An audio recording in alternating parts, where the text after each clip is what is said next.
Hello. Starting off having a fucking carrot and hummus. Not good stars there, not very nice for you. Alright. I've noticed that I shouldn't really. I don't, in some respects, care if people watch this. You know, if I get one view, it doesn't really matter. I'm kind of making this for myself. Stop eating. Um, so, yeah. Um, I just have the urge to. My neck's doing that thing again. I've had this in videos before. It's like. Anyway, um, yeah, I don't even know yet what I'm gonna talk about. To be honest, I think I have gists. I will have a little bit more, but I haven't got to the point yet. I'm just gonna ramble, and then my brain will find its direction. And I think I'm gonna have to move this. All right, a minute in, I ain't said nothing. Right, I want to talk about clouded judgment, how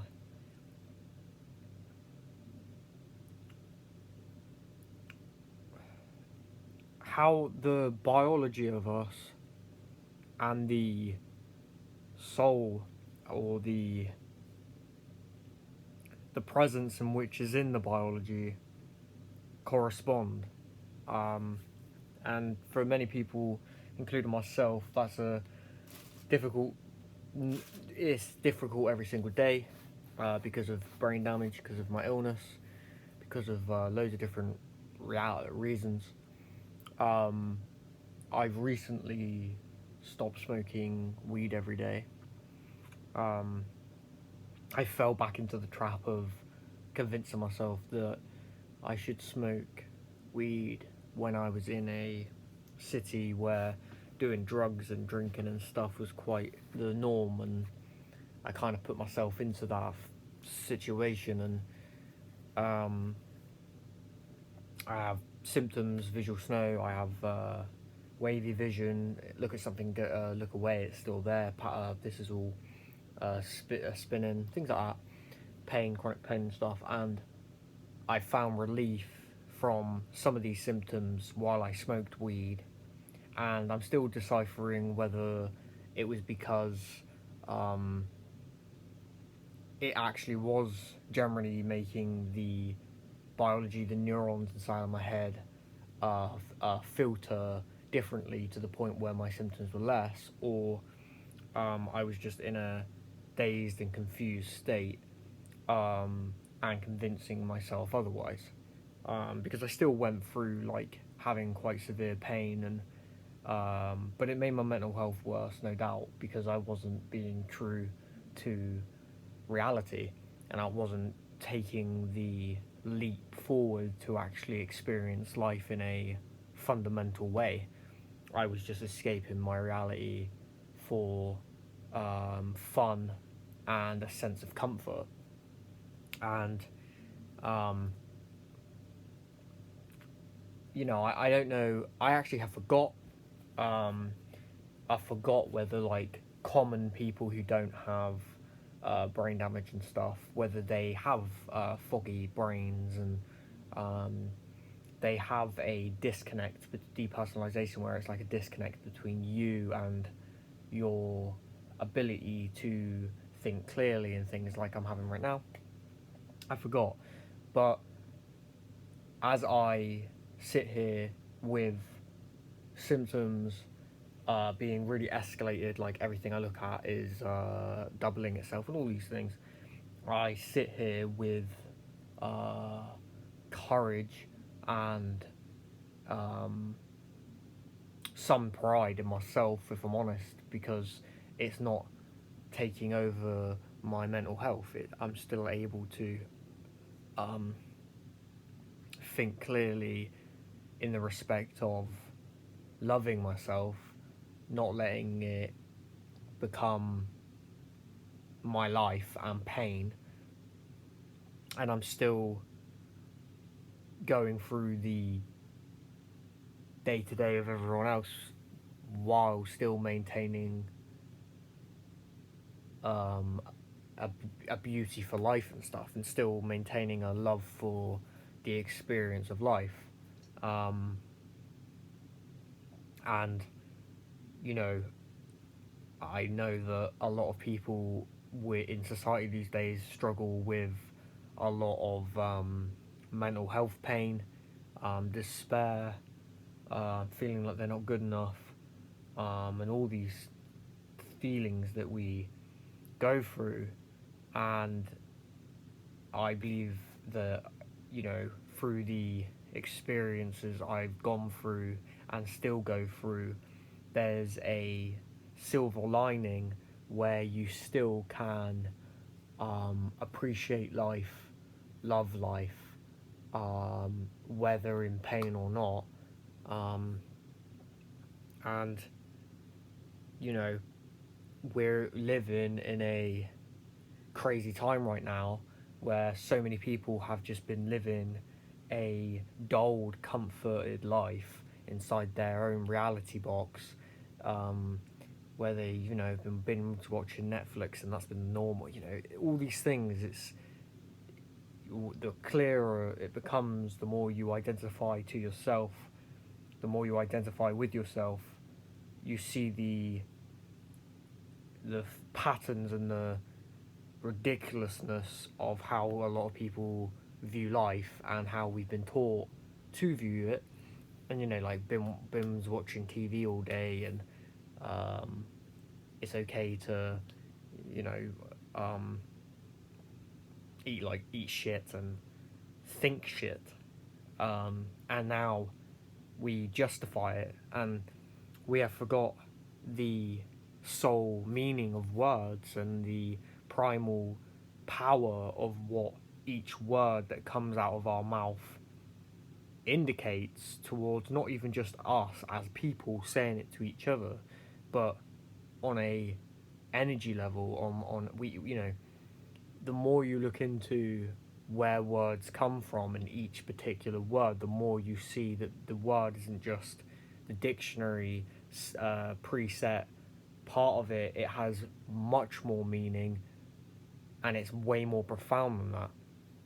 It has metaphoric meaning, it has emotional meaning, it has, you know, you can say, you can tip, no, that's not a word, but like, I was going to say you could tip your hat, but like, you can, you can say fuck you to one person, and the reaction and the way you say it and the height of how you say it and all these things will penetrate that person, or the way it would make a complete difference. The word is the same, but the outcome is completely different.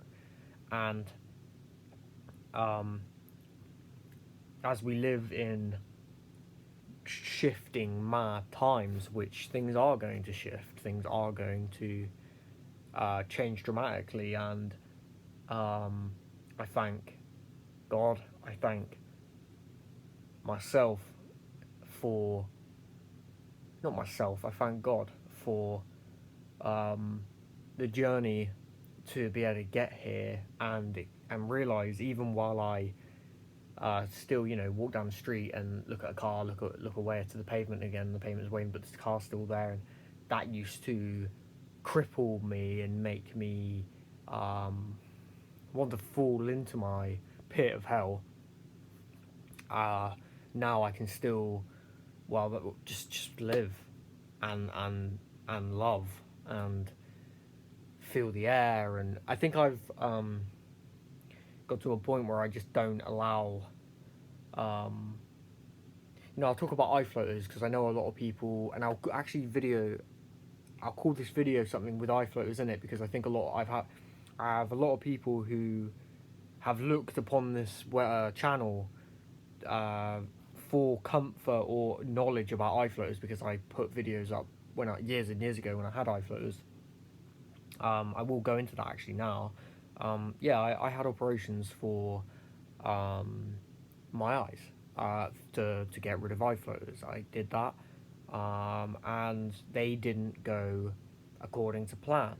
Um, One left me with, if you've all researched this, when I got my vitrectomy, first one, they took it out, didn't tear, but I was left with things hanging, and these things that were hanging were the leftover vitrectomy victorious, and they've been deteriorating, and I've got floaters again. And the second eye went quite badly because I've been left with visual impairment in this eye, and everything in this eye is quite blurry. Now, you could say, what a disaster, and I'm sure that a lot of the people who still suffer really intensely with their eye floaters are thinking, like, blemmin' out.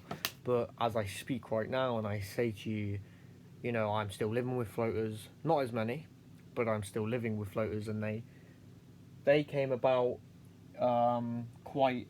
Oh, I don't want to. Oh, I don't want to kill you, bro. Hope he's alright. Yeah, he's alright. Don't come towards me. What's the point? How dumb. I know. Actually, no. This was the direction you wanted to go, wasn't it? Alright, there we go. Is he still coming in? They're just so in the biologic preset of their lives, aren't they? They really are just. Oh no, I think I crushed him just a little bit too much. Oh mate, it's so hard. I personally don't like killing anything that's formed into a living being that's living, because who am I? But you're coming towards me. Let me talk about eye floats. Come here. All right. Yeah. You know, you could say that it's all a disaster and all these things, and no, I'm not going to get a vitrectomy and everything. And the ultimate thing I can say to you guys who have eye floaters is, just do what's best for you. You know what's best for you in your heart. You know the answers already of what you want and what you don't. If you want the operation, go have it. Some people have had it and it has changed their lives for so much, for a ridiculous amount of better. I had brain damage. A lot of the reason I was experiencing such high quality amounts of eye floaters, and the reason I could see it so predominantly was because my brain damage wasn't filtering my senses correctly, and it was making it so I could see them way heavier. Some people don't have that, so my experience is different than yours. Doesn't mean that the operation I had wasn't the same and the same outcome, the same. I know what it feels like to have eye floaters, kind of thing. But it's like, you know, if you're scared to have an operation because you never thought this was going to happen to you, and this situation, get over that. And it might sound harsh, but it's true. Just get over that, because you don't choose what happens to you in this life. You choose how you respond. And when you become an adult, or when you get something serious like this happen to your life, where, you know, something is deteriorating, and you know, I get it, the eyes are incredibly useful information for our life. You know, I'm an artist. I still draw to this day, and I'm a very visual person. I think in vision, but I accept that I don't choose what happens to me in this life. Shit happens to humans. Shit happens to us, and we don't have a choice on it. We just choose how we're going to respond, and the response is the biggest part. It isn't even having the eye floaters. The biggest part is how you're going to respond to those eye floaters, because as the community of people who have eye floaters go dwelling into the pit of despair because they think they're never going to be able to see clearly again, it's getting worse day by day.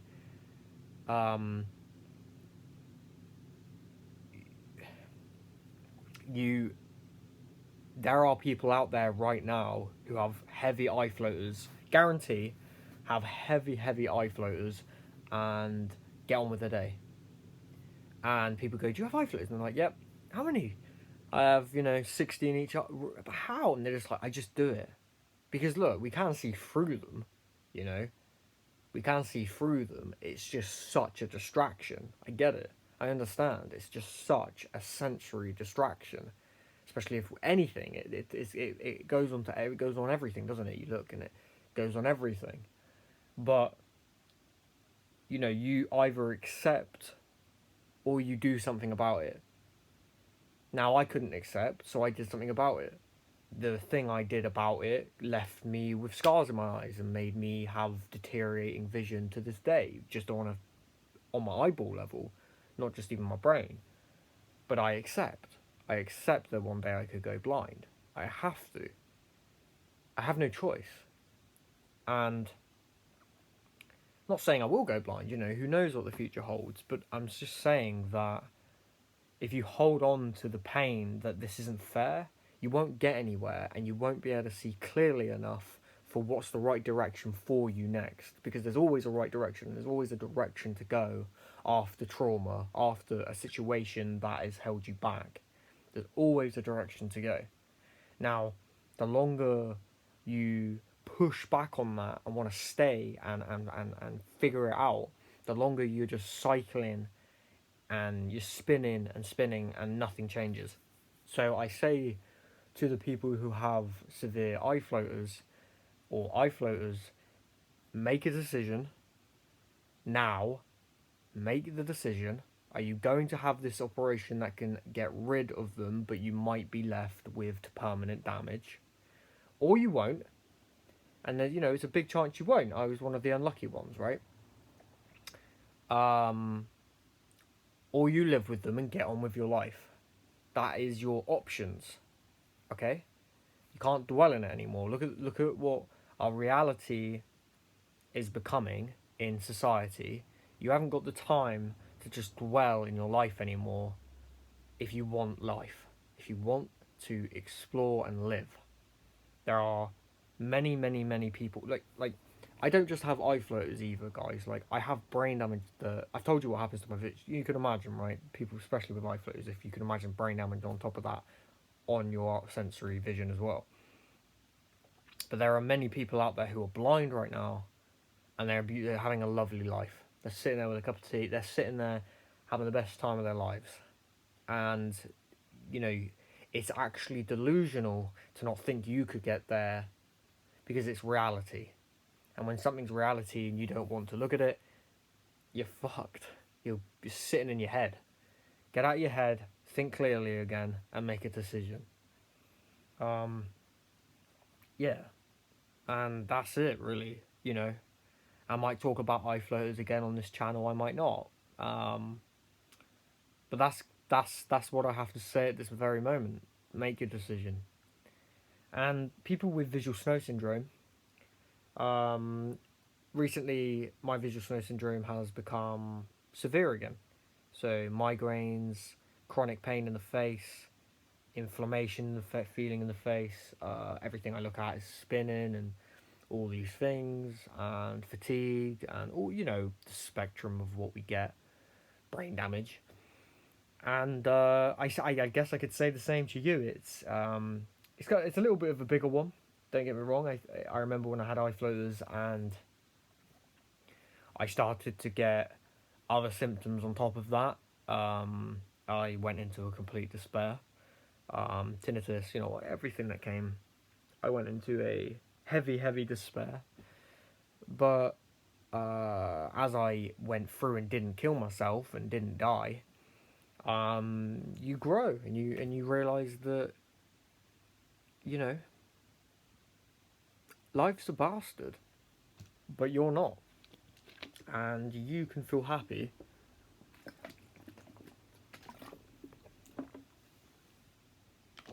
with the right information to go on.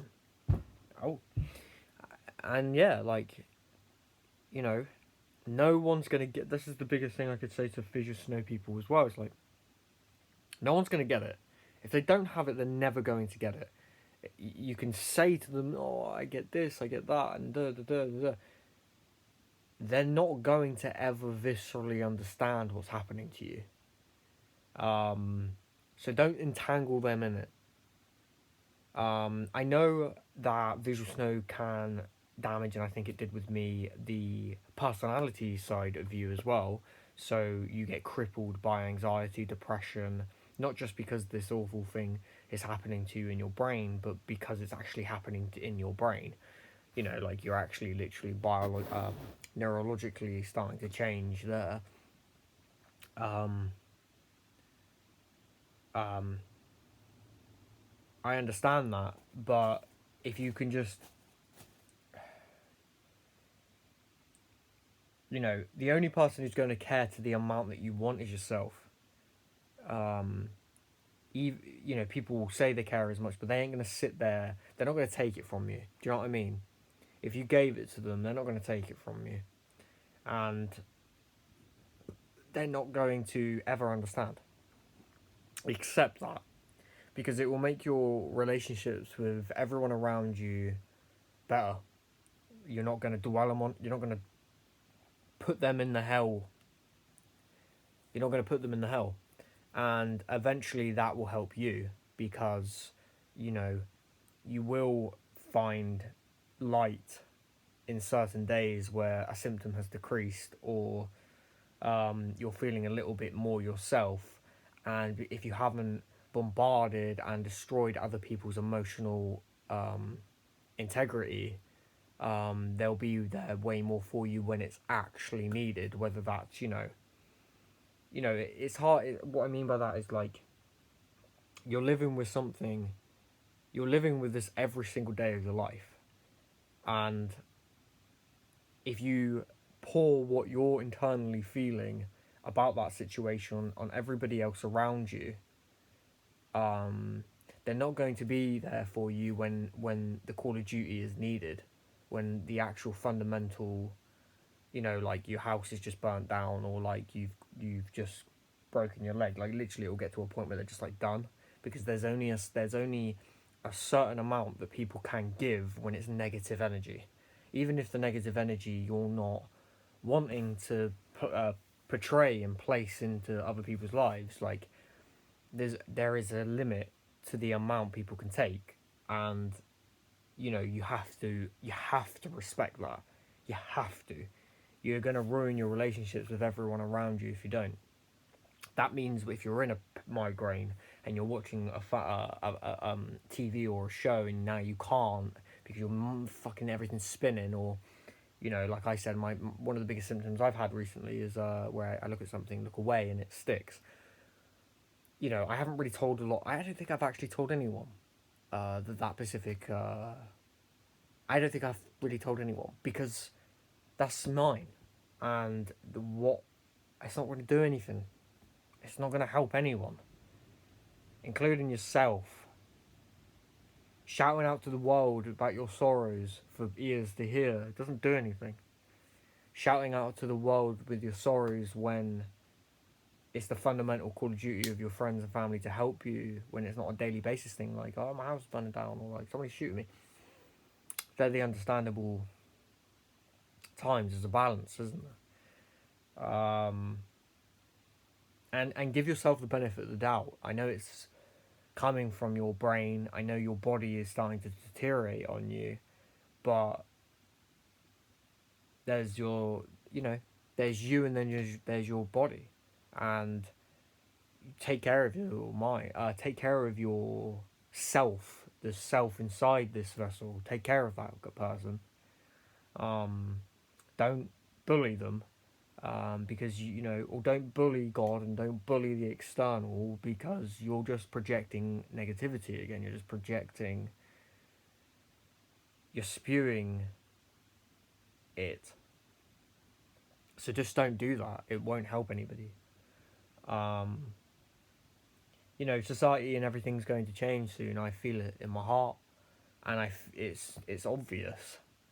Um, when I was having visual snow, to its extreme, I looked at American politics and I looked at social interactions, and I got very fixated on how humans interact with each other. And as I did this on a constant daily basis without even realizing it through hindsight now, I noticed the patterns of a destroyed society, as a society that has got to a point where we've given ourselves way too much comfort from taking from the ground and placing not nonsense, but there's only so far. There's a saying I can't remember where it's like something like strong men, like there's a cycle, and when societies have too much comfort and everything handed to them, they start lashing out because they don't understand um, um, um, just being, just being, just loving, and traditional values and morality. Um, you know, I got taught more by an indoctrination of school and Hollywood TV programs and everything than I ever did by my family. And I'm sure a lot of people who are near my age, 25 younger, um, experienced the same. Like, you had a lot of your teaching and lessons from the internet, TV, video games, and comfort, and it really didn't um, give you the right source to appreciate and love reality as a whole. It made us whiny. It certainly did me. Um, when I first ever got ill with my eye floaters and everything, I honestly was one of the mentally, I was incredibly mentally weak. Now, I was a very happy kid. I, I was someone that loved life, but was tormented by the smallest things also. And, you know, as I have gone through um, my own version of hell and back, um, now just sometimes even is the best part of my day. Just understanding um, that one breath I've just had is life, and the beauty, the beauty that I get to experience, the hardships and the beautiful parts of life. Now, it gets a it takes a long while to get there, especially if you have been, on in this society and convinced by your separate little things you like, and oh, I like this type of music. It becomes our gods, and we don't. So many of us just don't know anything else, and I think that's another reason why, at this very moment, with society and everything, um, people are rebelling and looking for an external reason, whether white skin is the suppressor and all these things. It's because they're suppressing themselves and they don't know anything else, so they're just going to lash out and burn. And this happens in societies all the time. I was even saying a couple of years ago to a lot of my friends and stuff, like, we think this is the society. We think this is the one. We think this is the one that just is. But no, this is going to change dramatically one day. We fell off the grid of present beauty, love on a daily basis, hard in Western society, and we became lustful, rampagey, drug fueled, entertainment fueled kids, and they're burning it down, and you have to make it, and I'm specifically talking now, I think, in this video to people who have brain damage and people who have this eye floater situation is, you know, um, they're not even happy either. You might have been dwelling in this pit of despair because of this isn't fair and what's happening to me, but they haven't had a good time either. It's false. It's not been. No one's liked it. Look, you know. I'm sure the people with eye floaters and brain damage would have had a much better experience accepting what happened to them if they were living in a society that wasn't this. They would have probably got to acceptance, understanding, and God and things like that. I struggle to say God on video right now because I don't have anyone in my life that I have people who are very like, what when I say that? And I just have a lot of people who I don't even mention that to. I let them say their reality a lot of the time. I like to hear people say their. I like seeing people express themselves, and if they're like, God. No, it's not God. Like, I'm just like, okay, but we all have our understandings, and this is my journey, and yeah, like, um, my plan uh, now is to somehow I think I know how, but it's going to take a long journey to do it. I want to buy land. Uh, I want to buy land. I want to start farming. And look what I just said about my eyes and all these things. I don't care. I'll do that if it doesn't work. Whatever. I don't. I used to be like, I have to be a director. I have to be a director. I can feel it in my soul. That's what I'm supposed to be, and all these things. I was living in my fantasy mind. I was living in a fantasy that I built so high that I thought it was real. I don't have to be a director. In fact, I think Hollywood is one of the most corrupt places in the world. It is. I would fucking have become this tyrant of a man if I fucking went in there. I know it. Sniffing everything if I wasn't ill. If I didn't get this illness, I would have fucking done it. So I'm incredibly glad that I just flow, you know, and take each challenge as they come, and use the um, lessons I've learned through turmoil to get through them. Which is that one breath I just took on video, which you saw, is one of the best parts of my day, honestly, because I appreciate being alive. I appreciate the challenge, and you should do. You should too. So yeah, just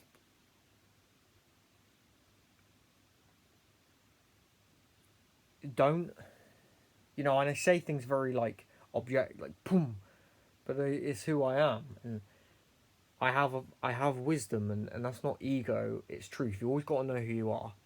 There's a difference between somebody saying something through wanting attention and ego, and and just intellectual knowing who they are.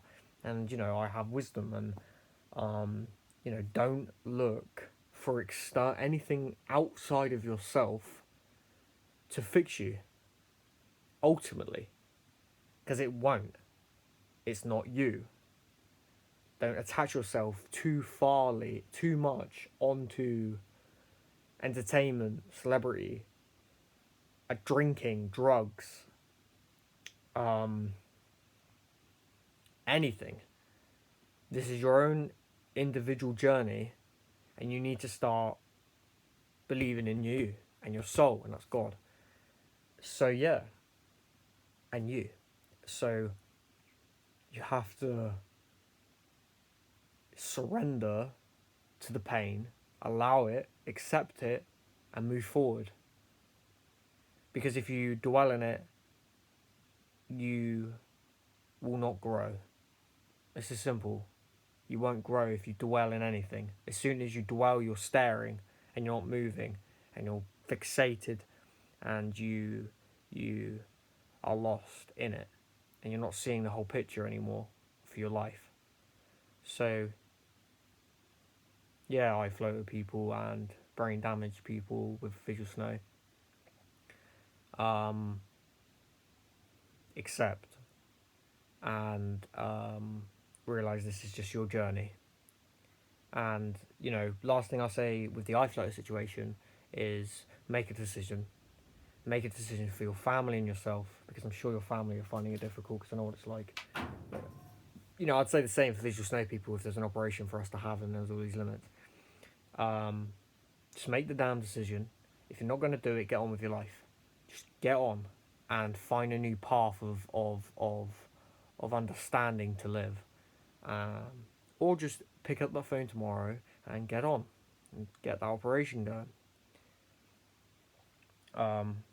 And I know obviously money is a factor for people, but if you are, I had no money when I needed it, and I found it. I took years, but I found it, and I did it. So there's a way, but yeah. Thank you. I appreciate appreciate you, even if I don't know you.